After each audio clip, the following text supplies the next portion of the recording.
स्वागत है दोस्तों छत्तीसगढ़ लेटेस्ट न्यूज अपडेट में। तो इस समय की बड़ी खबर सामने आई है।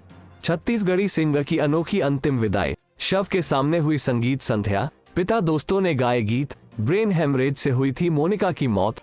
छत्तीसगढ़ की सिंगर मोनिका खुरसेल को उनके पिता और चहेतों ने अनोखी विदाई दी।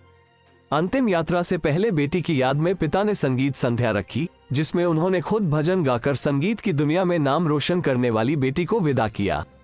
बुधवार को मोनिका की ब्रेन हेमरेज के बाद रायपुर के अस्पताल में मौत हो गई थी, जिसके बाद उसके पार्थिव शरीर का बिलासपुर में अंतिम संस्कार किया गया।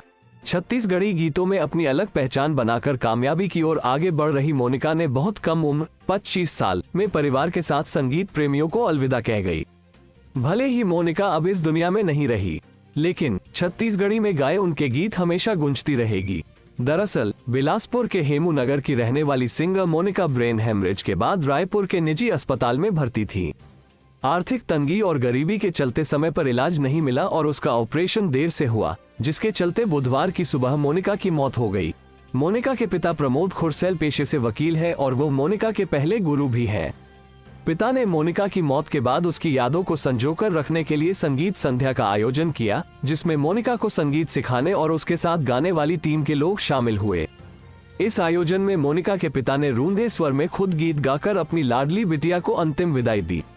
बेटी के मृत देह के सामने खड़े होकर उन्होंने अपनी गीतों में उसे याद करते हुए होनी को सच बताया। उन्होंने बताया कि मौत तय है, लेकिन इसका कोई समय तय नहीं है। मौत तो सबको आनी है, लेकिन कैसे, कब और कहां आएगी ये तय नहीं है।